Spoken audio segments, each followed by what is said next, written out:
다음 주 우리 금주 암송 제목이 갈라디아서 2장 20절이네요. 네. 저는 그 크리스찬, 우리가 신약 시대, 교회 시대의 크리스찬으로서 가장 우리를 잘 이렇게 나타낼 수 있는 딱 두 개의 단어를 말하자면, 하나는 십자가이고 그다음 하나는 우리가 인 크라이스트라고, 그리스도 안에, 이게 인 크라이스트 또는 그분 안에, 인 힘 아니면 인 오후에 그런 내용을 좀 하려고 그러는데요.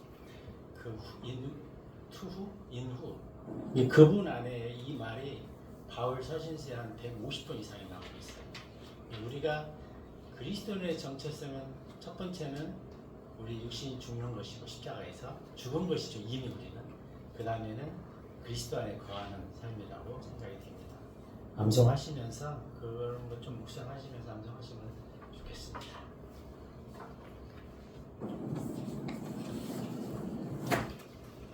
저도 제 주변에 요즘 아프신 분들이 좀 있는 것 같아요.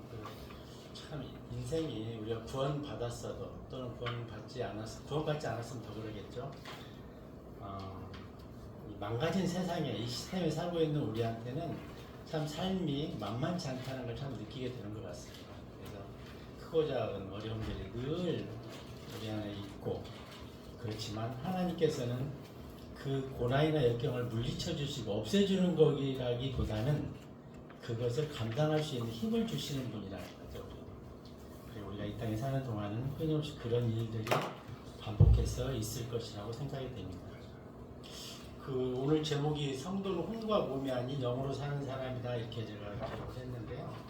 본문을 우리가 한번 읽고 싶은 말씀이 창세기 1장 26, 27절입니다. 그 구절 읽고 제가 기도하고 시작하겠습니다. 창세기 1장 26, 27절. 다시 한번 읽읍시까요? 창세기 1장 26, 27절 시작. 그리고 하나님께서 말씀하시기를 우리가 우리의 형상대로 우리와 같은 모습을 따라 사람을 만들자.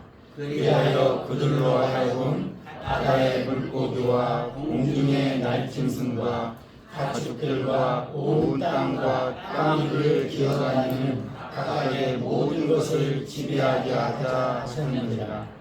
그렇게 하여 하나님께서 자기 자신의 형상대로 사람을 창조하셨으니 그분께서 그를 하나님의 형상대로 창조하셨더라. 그분께서 그들을 남성과 여성으로 창조하셨더라. 네. 처음 하나님께서는 아담을 만드셨잖아요. 그리고 우리는 그리스도 안에서 다시 태어났다고 그렇게 표현하고 있습니다. 처음에는 만든 아담, 그 다음 우리는 그리스도 안에서 다시 태어난, 생명으로 태어난 그리스도의 자녀, 기도하고 시작하겠습니다. 아버지 하나님, 감사합니다. 비록 날씨는 춥지만 우리가 말씀을 사모하고 또 하나님을 사랑하는 마음으로 우리의 마음을 모아서 예배할 수 있음에, 주님을 경배할 수 있음에 감사를 드립니다. 주님은 우리가 어떤 형편에 있든지 항상 기뻐하라, 범사에 감사하라, 쉬지 말고 기도하라 하신 그 주님의 뜻에 우리가 순종하며 살기를 원합니다. 우리가 이 땅에 보여지는 것들을 바라보는 것이 아니라 보이지 않는 영원한 주님의 왕국을 기억하고 상상하고 묵상하며 우리의 삶을 이 땅에서 헌신해 갈 수 있도록 도와주시옵소서. 오늘 증거되는 말씀이 우리의 지식을 채우는 것이 아니라 우리의 마음을 키우는, 확장시켜가는 복된 시간으로 인도하여 주시옵소서. 우리 예수 그리스도의 이름으로 기도하였습니다. 아멘. 모든 문제의 원인은 단 하나에 있다고 생각합니다. 그것은 하나님과 단절되었기 때문에 우리에게는 모든 문제들, 고통이나 질병이나 수고가 있다는 것입니다. 그런데 이 세상에서는 설령 박사학위를 10개를 가졌다 하더라도 이 사실을 모른다는 것이죠. 그래서 이 세상에 있는 모든 인간을 현상학적으로 연구해서 내놓은 답들은 한계가 있다는 것이죠. 근본적인 문제를 다스리지 못하고 있다는 것입니다. 좀 아이패드가 맛이 좀 갔어요. 그래서 이 땅에서 내놓는 모든 그 답들은 한계가 있다는 것이죠. 예를 들어서 오은영 박사인가 그분이 이렇게 문제아이들 상담 많이 하는데 역시나 한계가 있다는 거죠. 인간의 본질적인 문제에 대해서는 타치하지 못한다는 것입니다. 제가 오늘 이 문제를 좀 다뤄보고자 하는데요. 그런 증상 중에 하나가 이제 탈북자들의 얘기 속에서도 제가 느낄 수가 있었어요. 보통 북한에서 탈북하신 분들은 정말로 죽음의 그 고통과 그 다음에 죽음의 사슬을 넘어서 오신 분들이거든요. 그분들이 한 3만 5천 명 정도 된다고 그래요. 이 땅에 우리나라로 내려오신 분들이.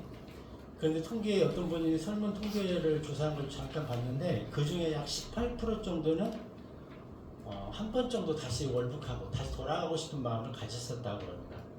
근데 그분들이 그야말로 북한의 형편이라는 게 우리가 상상하는 그 이상이잖아요. 90년대 그 고난의 행군 시절에 수백만 명이 굶어서 죽었거든요. 그리고 그 북한은 어느 정도 분이 절도를 하든 사기를 치든 거짓말을 하든 남의 걸 훔치든 살아나는 것, 생존이 최선의 선이라는 것이죠. 북한 사회는. 그래서 북한 사회는 도덕적으로 기대할 수 없는 나라입니다. 왜? 그렇지 않으면 죽기 때문에 그렇다는 것이죠. 그래서 이 사람들이 우리나라에 내려오면은 처음에 임대 아파트를 받고 정착금을 좀 받잖아요. 그러면 깜짝 놀라는 게 그 정도 수준의 경제 어떤 그 환경이면 중앙당의 북한에서 중앙당의 1% 수준의 삶이라고 해요. 그만큼 북한이 어렵다는 거죠. 성경에 보면 이런 내용이 있거든요. 11개 하 6장에 보면은 그 시리아 왕이죠. 그 베나단이 사마리아 성을 포위했을 때 극도로 이 환경이 열악해져서 어린아이도 있지만 인육을 먹었다는 내용이 나오거든요. 근데 실제로 북한에서도 그런 일이 있었다고 합니다. 그만큼 취약의 상황에서 살다 오신 분들이라는 겁니다. 그래서 이분들이 이 땅에 오면 경제적으로 그 다음에 신체적으로 완전히 자유를 누리고 그리고 중앙당의 1%가 해당되는 그런 호사를 누리는데 왜 18% 정도가 기회가 되면 다시 돌아가고 싶은 게 돌아가겠다는 건 아닌데 그런 상상을 할 수밖에 없을까 하는 생각을 좀 해보게 됐습니다. 이게 경제적으로 또 신체적으로 채워지지만 뭔가 채워지지 않는 영역이 있었다는 것입니다. 경제적으로는 충분히 이제 혜택도 보고 신체적 자유도 누리지만 그것만으로는 채워지지 않는 그 허무, 공허함이 그들 속에 있었다는 것입니다. 사실 오늘날 현대인들이 가장 많이 겪는 것 중에 하나가 마음의 병, 정신의 병입니다. 선진국일수록 자살률이 높아요. 스위스 같은 데도 제네바가 수도죠. 가장 잘 사는 데 스위스 안에서도. 근데 가장 자살률이 높은 데가 제네바라고 합니다. 그래서 요즘은 많은 학자들이 마음에 대한 그런 연구들을 많이 하잖아요. 그래서 심리학이니 상담학이니 정신분석학이니 아니면 마음 연구라는 말이 특히 마음 공부라는 말이 요즘 최근에 많이 나오고 있습니다. 그런데 이게 피상적으로 어떤 현상학적으로 드러나는 것만을 연구해서는 결코 인간이 가지고 있는 본질적인 문제를 해결할 수 없다는 거죠. 왜? 원인을 모르기 때문에. 예를 들어 뇌를 연구하는 분들은 뇌의 어느 부분을 터치하면은 막 이유 없이 웃는 경우 또는 어느 부위를 또 터치하면 막 웃기도 하고 울기도 하고 이렇다는 거죠. 이런 말씀 드려도 되나? 제가 최근에 정말 잘 가깝게 지내는 분이 많이 아파요, 상태가. 그런데 그 뇌에 어떤 그 암이 종양이 터치를 하니까 화장실에 소변을 봤는데 자기가 어디다 봤는지 기억이 안 나는 거예요. 그래서 옷장이 봤다는 거예요. 근데 본인은 모르고 이 뇌적으로 문제가 생기니까.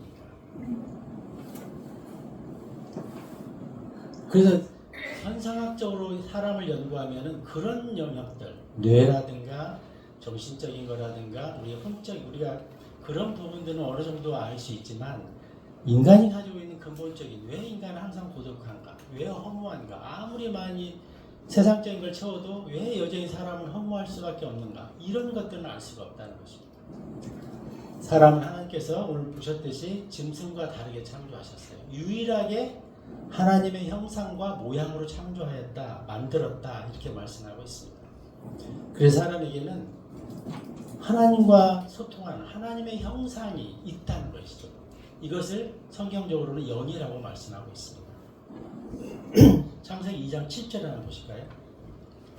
다 잘 아시는 말씀인데 창세기 2장 7절에 보시면 그리고 주 하나님께서 토양의 진토로 사람을 형성하였으며 만들었다는 것입니다. 생명의 호흡을 그의 콧구멍 속에 불어넣으셨더라. 이게 하나님께서 영을 불어넣으시니 그러자 사람이 하나의 살아있는 혼이 되었더라 이렇게 말씀하고 있습니다. 하나님께서 흙으로 사람을 만들었고 거기 하나님의 영을 불어넣으니까 살아있는 혼이 되었다. 혼이라고 하면 사람의 어떤 정체성, 우리의 그 어떤 생각, 의지 이런 것이거든요. 이렇게 되었다는 것입니다. 그런데 어떻게 됐죠? 아담이 죄를 범할 때 우리의 혼이 하나님과 연결이 끊어졌다는 것이죠. 우리가 이걸 좀 제가 다이어그램을 한번 좀 그려볼게요. 그 열린 성경에 보면 가장 많이 우리가 이런 그림 많이 보셨을 거예요. 여기 보니까 나와 있네요. 그렇죠? 이걸 가장 많이 보셨죠. 이게 아는 대로 영, 혼, 육, 몸이라고 얘기하잖아요. 근데 저는 이 말을 처음 볼 때부터 이해도 되면서 또 이해가 안 됐어요. 그래서 저는 이거를 좀 이렇게 얘기를 해보고 싶어요. 하나님의 영이 있어요. 대문자로 스피릿 할 때 하나님의 영이라고 하거든요. 그 다음에 인간에게도 영이 있다.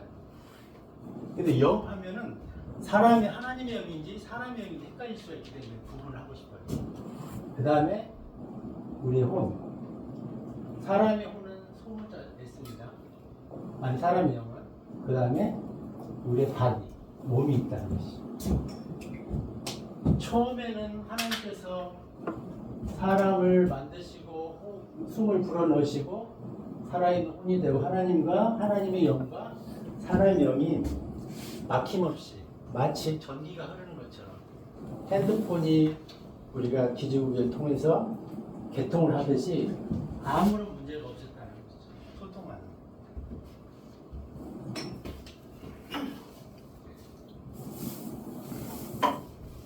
근데 아담이 죄를 지면서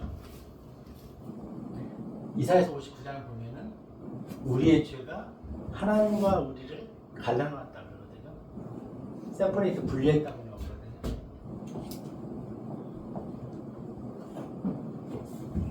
그 다음에 에베소 2장 14절에 보면은 막힌 담이라고 표현해요. 그게 죄 때문에 그렇다.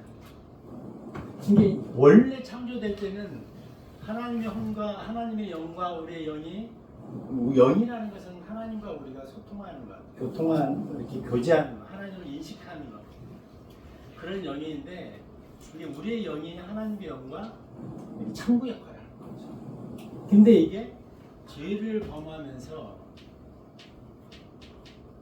이 죄라는 게 하나님의 영과 우리의 영을 갈라놨다, 분리시켰다. 죄가 일종의 담이라는 거죠. 막힌 담이 됐다고 그러잖아요.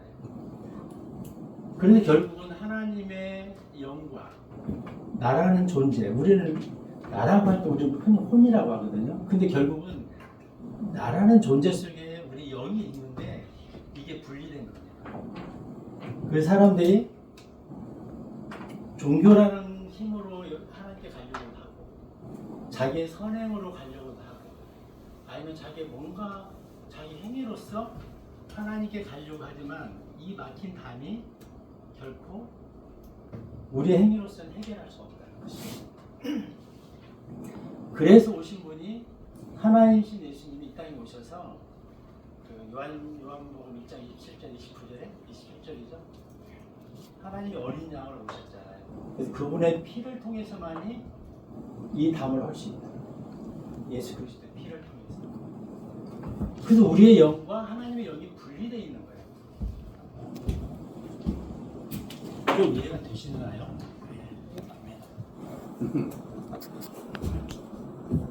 이 사람의 혼이라는 것은 우리가 어떤 결정하고 분노하고 기쁨, 슬픔, 흔히 우리의 지정이라고 하잖아요. 우리의 지적인 거, 감정적인 거, 그 다음에 의지적인 거, 그 다음에 우리의 몸은 우리가 어떤 오감, 그 다음에 뭐라고 하죠? 그 생리적 본능. 사실은 우리 몸이 죄를 지은 이후에 아담 이후에는 죄를 접촉하는 창구 역할을 하고 있어요. 근데 우리한테 가장 큰 문제는 모든 문제의 원인은 하나님과 우리가 단절된 것 때문에, 분리된 것 때문에 시작된 거예요. 모든 문제가 여기서 오는 것입니다.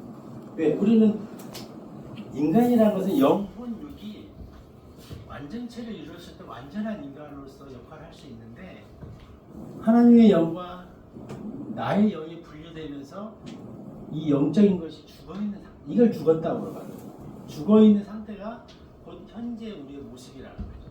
구원받기 전에 그 세상에서는 영이라는 존재를 모르기 때문에 아무리 현상학적으로 인간의 행동 그 모습들을 보고 연구한다 하지만 답을 찾아낼 수 없다는 것이죠.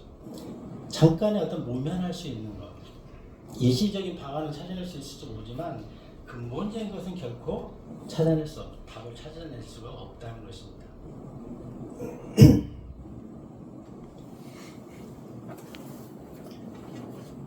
그 사탄이 처음에 이브를 찾아와서 했던 게 쉽게 말하면은 그럼 우리가 하나만 좀 하나 짚어놓으면 선악을 알게 하는 나무에 열매를 먹는 날 내가 죽는다 그랬는데요. 우리가 조금 착각할 수 있는 게 선악을 알게 하는 나무에 어떤 효험이 있는가? 뭔가 선악을 알게 하는 그런 기능이 있는가? 그렇게 생각할 수 있지만 그건 아니고 하나님의 명령이, 하나님의 말씀이 주어졌기 때문에 그 말씀에 의해서 이 선악을 알게 하는 나무의 열매를 먹는 순간 우리는 불순종하게 되고 그 불순종이 죄가 되는 것입니다. 선악을 알게 하는 나무에 어떤 효능이 있는 게 아니에요. 하나님의 말씀에 근본적으로 불순종이 있기 때문에 그게 죄가 되었다는 것입니다.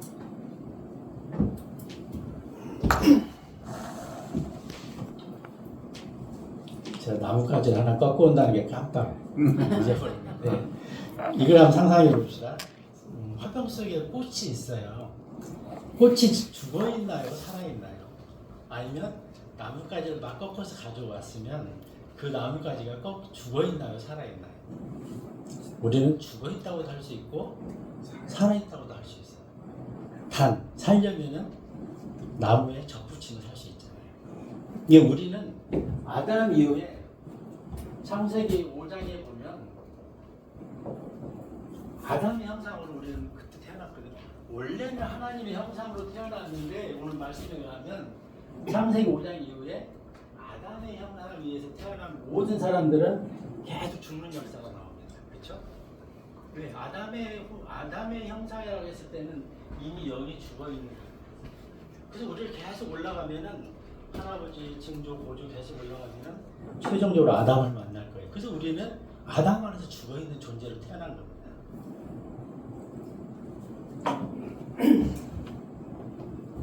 그리고 마태복음 1장에 나오면 예수님의 계보가 쭉 나오잖아요. 거기는 계속 낳고 있는데 죽는 걸 안 나오잖아요. 왜? 우리는 그리스도 안에서 다시 태어났다. 그래서 우리가 영이 없다는 것은 우리가 이성을 가진 인간 사람이라고 이렇게 표현을 좋게 하지만 사실은 본능적인 인간, 자연인이라는 거예요. 그 말은 뭐니? 우리가 동물과 구분할 수 있는 게 영인데 하나님과 교통할 수 있는 소통하는 영인데 영이 죽었다는 것은 짐승과 똑같다는 거죠. 그래서 우리는 사람들한테 기대할 게 없어요. 사실 우리가 사랑의 대상이 될 수는 있지만 기대할 수 있는 건 아니고요. 본능적인 사람이라고, 본능적인 인간이라고 딱 그렇게 성경에서 말하고 있거든요.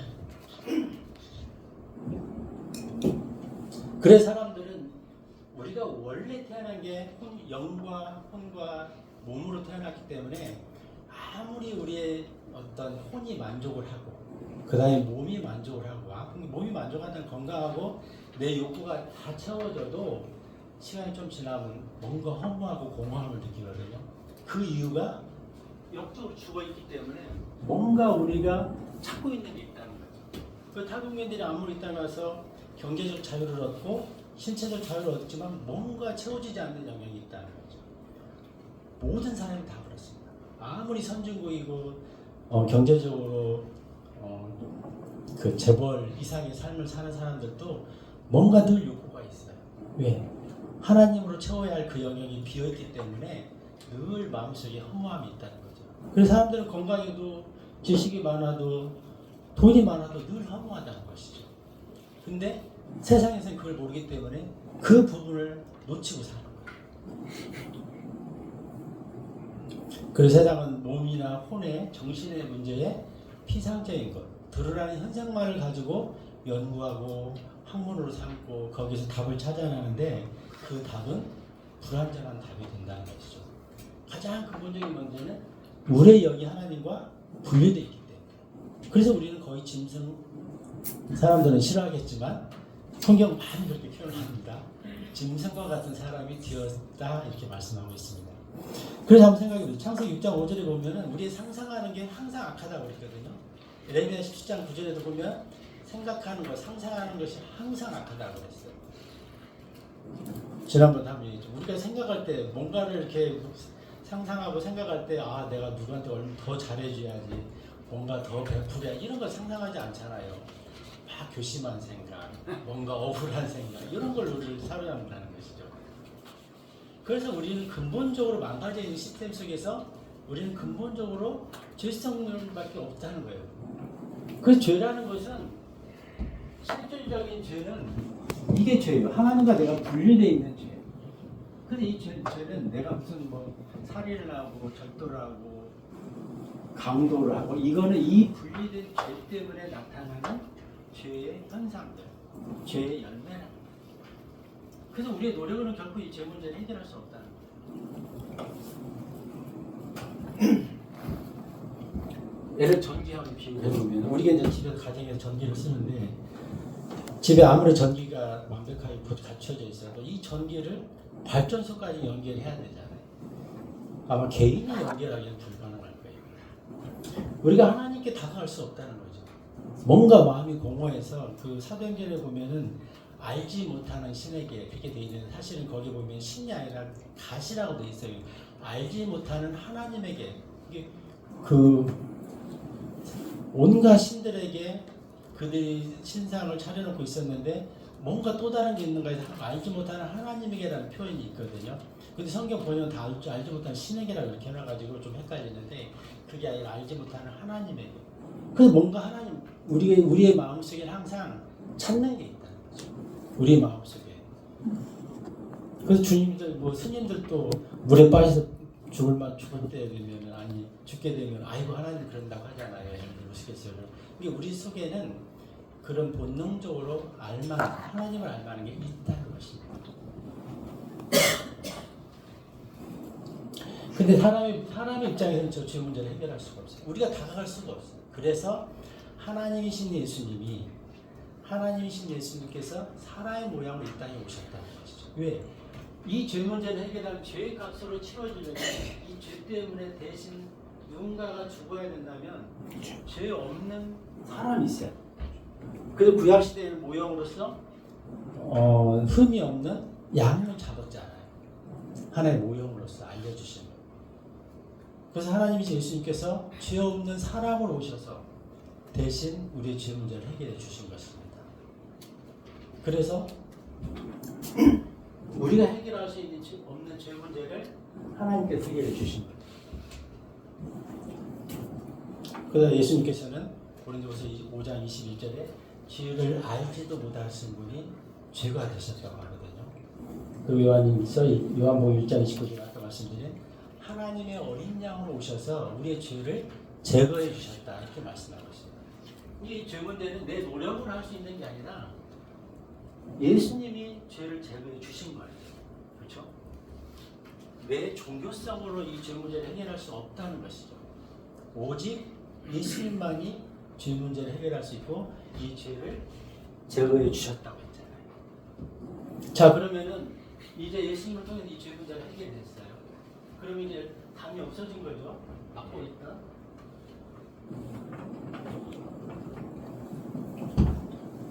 그럼 전기로 말하면은 이제 여기까지 전기가 들어왔어요. 그럼 여기서 이걸 받으면 되는 거예요. 내가 스위치를 내가 올려야 돼. 그래서 에베소 2장 13, 14절에 보면은 죄로 막혔던 담을 중간에 담을 허무셨다 그렇게 말씀합니다.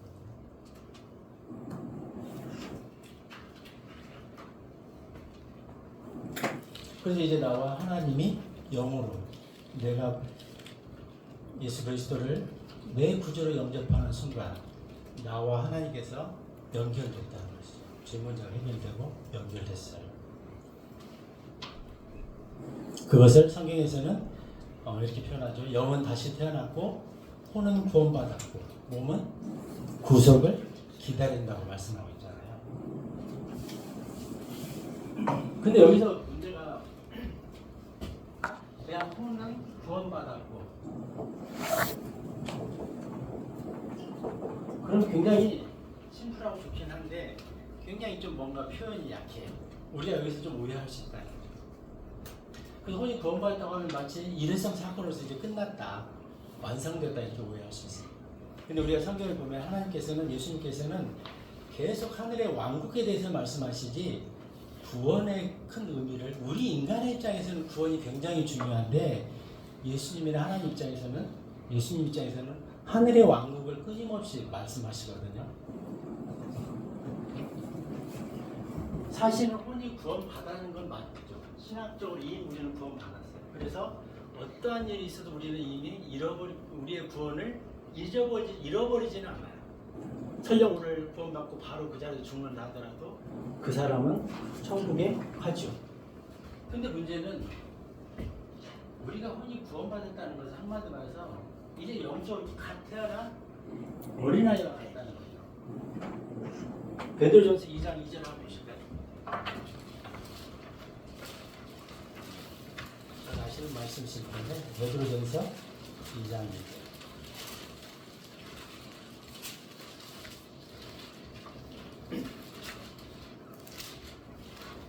제가 한번 읽어볼게요. 갓난 아기들로서 말씀의 순수한 젖을 열망하라. 이는 너희로 하여금 말씀으로 자라게 하려 함이라. 이제 어린아이로 갓 태어난 어린아이가 됐다는 거죠. 갓 태어난. 그분 어린아이가 태어나면 막 엄마의 젖을 본능적으로 찾잖아요.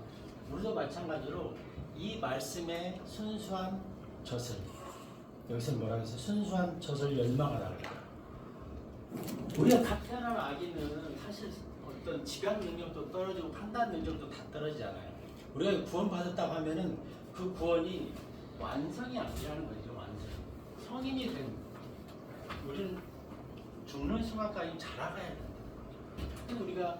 우리 혼이 자라가야만이, 영적으로 자라가야만이 바른 판단을 할 수 있고 하나님을 기쁘시게 할 수 있고 올바르게 신앙생활을 할 수 있다는 것이죠. 만약에 자라지 않으면은 우리가 어떻게 되죠? 사생하잖아요. 우리 신체적으로. 마찬가지로 영적으로 태어났어도 만약에 말씀 안에서 자라지 않으면 사생아처럼 살아가요. 우리 몸은 이미 성인인데 영적으로 사생아가 되는 것이다. 항상 어린아이와 같이, 영적으로 어린아이와 같이 생각을 하고 어린아이와 같은 판단을 한다는 거죠. 빌립보서 2장 12절 한번 보실까요? 빌립보서 2장 12절.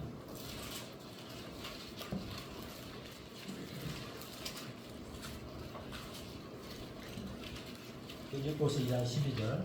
이런 이유로 나의 사랑을 받는 자들아, 너희가 늘 순종해 왔듯이 내 앞에서뿐만 아니라 내가 없는 지금 더욱더 순종하여 두려움과 떨림으로 너희 자신의 구원을 나타내라. 이 말씀이 개역성경에는 구원을 이루라, 그 다음에 뭐 여러 표현이 있어요. 구원을 완성하라. 근데 어떻게 보면 우리가 어린아이랑 같은 이 원리를 우리가 이해하면은 이 말씀에 대해서 오해가 있을 수 없겠더라고요. 구원을 받았어요. 로마서 1장 17절에 보면 잘 아시죠? 구원에서 구원까지, 아니 믿음에서 믿음까지.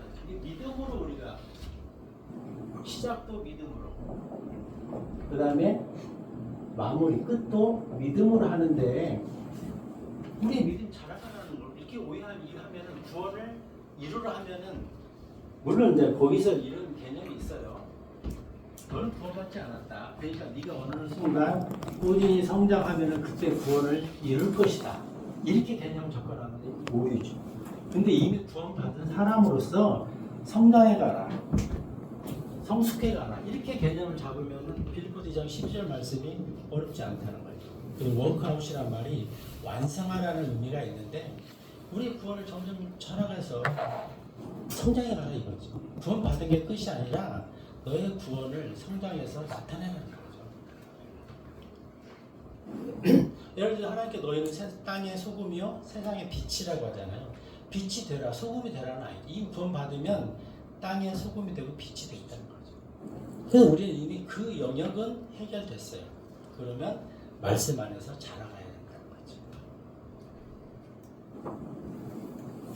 신학적으로 우리가 구원받고 구원받은 것만 분명하면 어떻게 살아도 구원을 잃는 일은 결코 없습니다. 그렇죠? 왜요? 하나님께서 결코 누구한테도 이 구원 문제를 잃거나 뺏기지 않는다고 하셨거든요. 다만 우리 그리스도인에게도 우리가 이 땅에서 구원받고 산 삶에 대해서 다 똑같이 제로화하는 게 아니라 보상이 있다고 했어요. 상급의 보상이 있다고 고린도전서 3장 15절에 이렇게 말씀하고 있잖아요. 그 보상의 손실은 잃을 수 있다는 거죠. 우리가 구원받고 구원받지 않은 사람처럼 살면 보상의 손실을 잃을 수 있다는 거죠. 그래서 하나님께서 항상 강조하는 게 구원을 전제 조건으로 선행을 강조한 적이 없어요. 근데 구원 받았으면 하나님의 뜻 안에서 바르게 살아라. 예를 들어 에베소서 2장 8절 9절 한번 보실까요?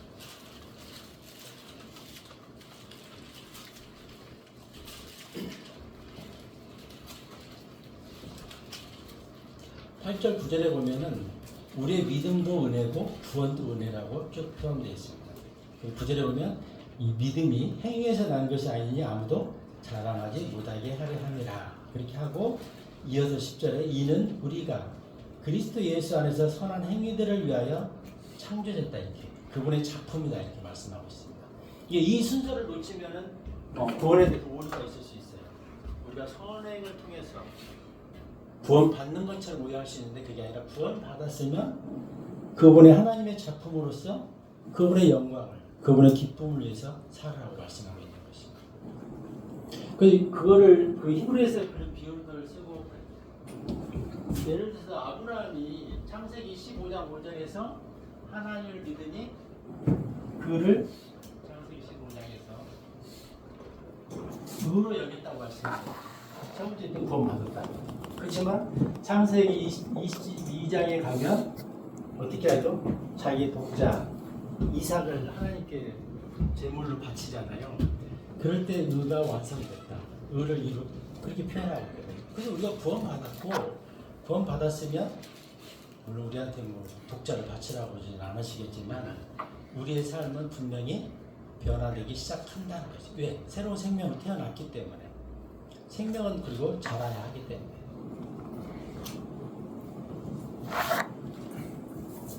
그 에베소 4장 14절에서도 그리스도의 충만하심에 장성한 분량까지 자라가라 이렇게 말씀하고 있습니다.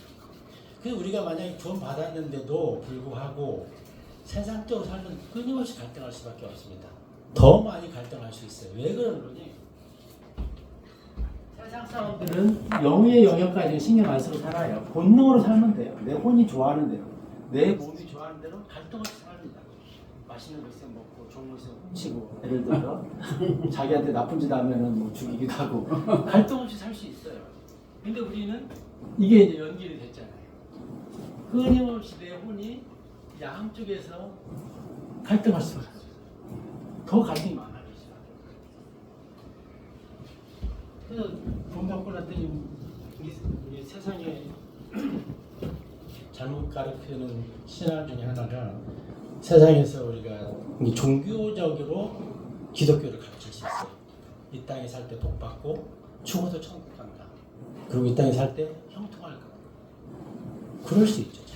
우리가 신앙생활하고 하나님의 자녀로 살아가면 충분히 그럴 수 있는데 만약에 내가 그리스도인 저는 한번 말씀드렸죠. 그리스도인이 되는 것은 굉장히 쉽습니다. 구원받는 것은 그리스도인으로 사는 것, 그리스도인답게 사는 것은 쉽지 않아요. 더 많은 갈등이 나한테 있을 수 있다는 것입니다. 그래서 우리는 근데 말씀에 내가 온전히 거할 수만 있으면 정말 완전한 자유와 충만함을 느낄 수 있거든요. 바울이나 그 요셉의 간증을 보면 그 사람들은 환경에 영향받지 않고 물론 마음속에 어려움이 있었겠지만 그렇게 표현하고 있거든요. 그래서 그분 안에 온전히 인 크라이스트 그분 안에 거할 때 우리 안에 자유를 충분히 만끽할 수 있다는 것입니다.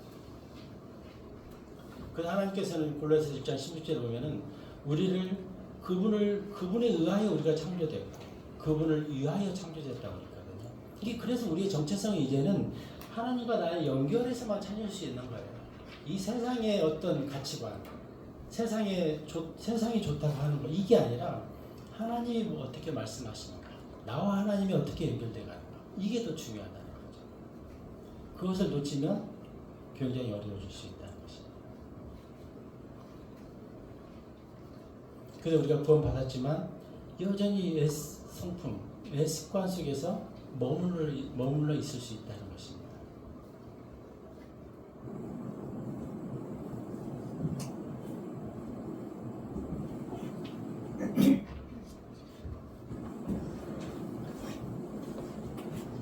근데 문제는 뭐냐? 이 하나님의 영, 하나님의 영은 강제하지 않아요. 우리 같으면은 이제 하나님과 나가 연결이 됐어요. 이 하나님의 자녀로 다시 태어났어요. 그러면 야, 너 그렇게 하면 되겠어? 그거 안 되고 막 강제로 끌고 가고 강제로 강요를 하면 좋은데 오해는 주시지 마.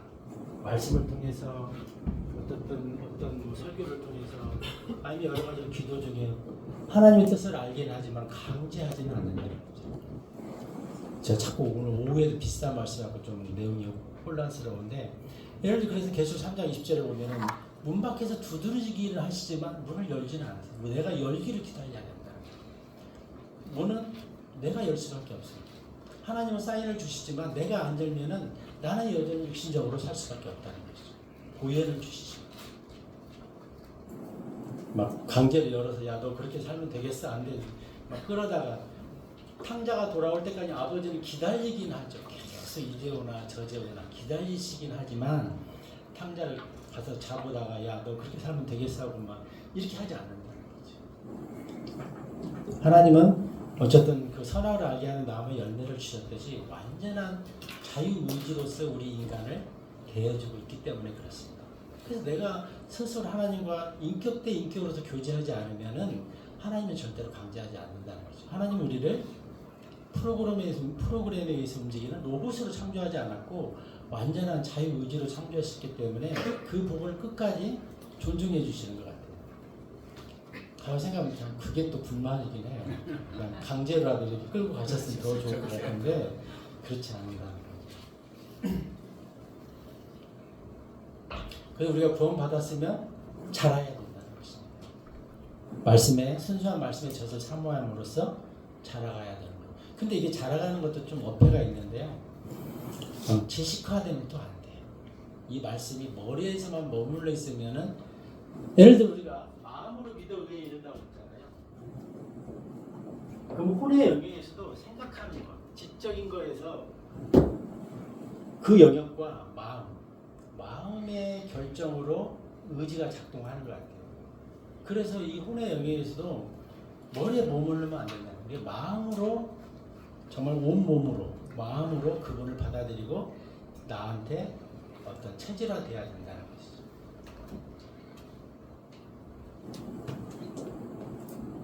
그래서 우리가 구원받았으면 우리의 정체성을 분명하게 새롭게 해야 된다. 골로새 1장 16절에 아까 말씀하신 대로. 그래서 우리는 하나님의 의하여 창조되었고 그분을 위하여 창조되었다는 것이죠. 그리고 우리는 이 땅에 나그네와 순례자로 잠시 머물러 있다는 거죠. 그리고 이 땅은 우리가 숨쉬고 살아가는 동안에는 끊임없이 갈등이 있고 아픔이 있어요. 이 땅은 이미 망가진 시스템 속에서 움직이고 있기 때문에 그렇다는 것입니다. 그래서 우리가 가장 큰, 저도 처음에 구원받고 이렇게 신앙생활하면서 갈등할 수 있는데 아니 뭐 구원받고 하나님의 자녀가 됐는데 왜 힘든 건 똑같아? 뭐 더 힘들어? 이렇게 오해할 수 있어요. 근데 우리가 말씀 안에서 잘 묵상하고 하나님을 배워갈수록 우리는 환경을 통해서 우리가 만족하는 게 아니라 예수 그리스도 말씀 안에서 말씀이 곧 영이요 생명이라고 그랬거든요. 그 안에서 우리의 영이 풍성해지고 우리의 삶이 풍성해진다는 것이죠. 저는 어렸을 때 이렇게 생각해 보면은 그 겨울 방 내내 간식이 아무것도 없었어요. 고구마밖에 없었어요. 운목에다 고구마 이렇게 막 싸놓고 그것만 다였고 그것을 만족했어요. 요즘은 사실은 절제하지 않잖아요. 먹고 싶은 거 있으면 전화만 누르면 바로 갖다 주잖아요. 정말 옛날 같으면 정말 상상할 수 없죠. 근데 만족하지 못하잖아요. 그때 제가 고구마 먹을 때 만족한 그 수준이나 지금 먹고 싶은 거 마음대로 먹는 수준이나 그때 만족도가 더 높았을 것 같아요. 제가 막 아프면은 아버지가 유일하게 장에 갔다 오시면서 알사탕, 눈알사탕 하나 갖다 주시면 사다 주시면 그거 먹고 나왔어요. 실험실마다 유일한 사탕 그거 하나였어요. 근데 요즘은 아니잖아요. 뭐 원하는 거 뭐 정말 그런데 만족이 없잖아요. 그래서 결코 육신이 채워지는 것, 환경이 채워지는 것으로는 만족하지 못한다는 거죠. 아 이것만 있으면 될 것 같아. 근데 안 그렇다. 그거 채워지면 또 다른 게 금방 또 달려와요. 야 이것도 필요하지 않냐고. 그래서 우리는 더더구나 우리는 영적으로 이제 새롭게 태어났기 때문에 우리의 영이 우리를 지배하게 만들어야 돼. 내 몸이 나의 혼을 지배하고 영을 지배하면 계속 죄 가운데 산다는 거죠. 반대로 영이 나의 혼을 지배하고 몸을 지배하는 이 구조로 만들어 갔을 때 우리는 그리스도 안에서 만족할 수 있다는 거죠.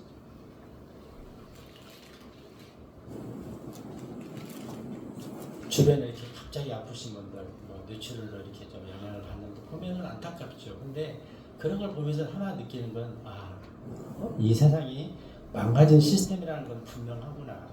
그래서 우리는 이 땅에서 잠시 머무를 수밖에 없는 그런 존재로 사는 거구나를 다시 한번 생각하게 된다는 것이죠. 참 안타까워요. 예를 들어 그 아까 형제님 말씀하신 그 형제님. 근데 나이가 많잖아요. 근데 자매도 70이 다 됐어요. 근데 형제는 이렇게 아픈데 자매는 또 뭔가 일을 하다 보니까 그 와중에 사람도 만나서 상담해야 되고 전화해야 되고 이게 얼마나 힘들겠어요. 집에서 남편은 지금 죽느냐 사느냐 하는데 참 이게 어렵잖아요. 인생이 정말로 제가 그걸 하면은 이게 바로 인생의 수고와 무거운 짐이구나. 정말 근데 거기서 유일하게 우리가 할 수 있는 방법이 없잖아요. 인간적으로. 그냥 하나님께 맡기는 수밖에 없어요. 그리고 자유해야 된다는 것입니다. 죽어도 하나님 뜻이고 살아도 하나님 뜻이고 방법이 없는 것 같아요. 우리는 환경을 돌릴 수가 없다.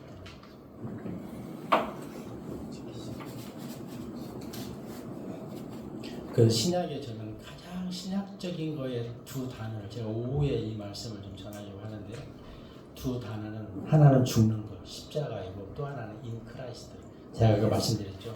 그분 안에 바울의 서신서에는요 150번 이상이 나와요. 그분 안에라는 뜻은 한마디로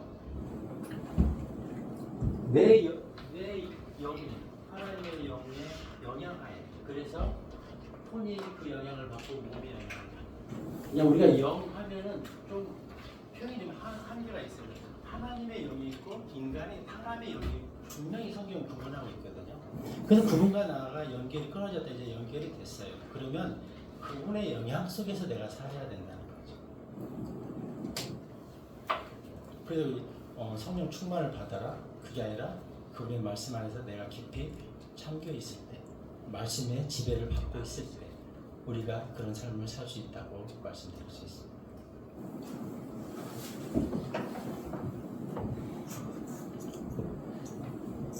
그래서 육체의 정욕이 혼을 거스리고, 그 다음에 우리의 혼은 육체는 또 영을 거스리고 이렇게 되잖아요.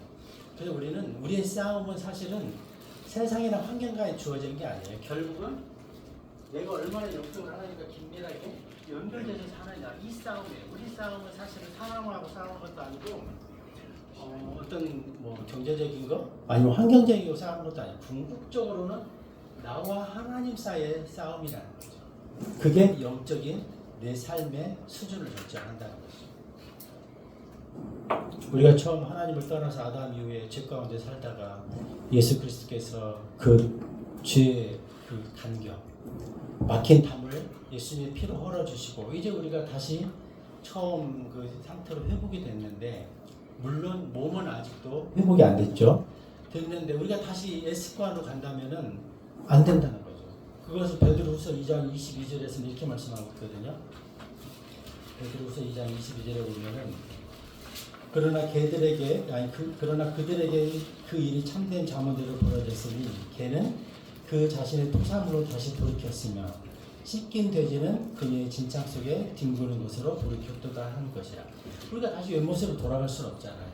이제 그리스도의 피로 깨끗함을 입었으면 이제 그분 안에서 그분이 주시는 그 말씀 안에서 자유를 누리고 만족을 누리고 기뻐할 수 있어야 된다는 거죠. 다시금 죄의 모습으로 세상으로 돌아가면 안 된다는 것입니다.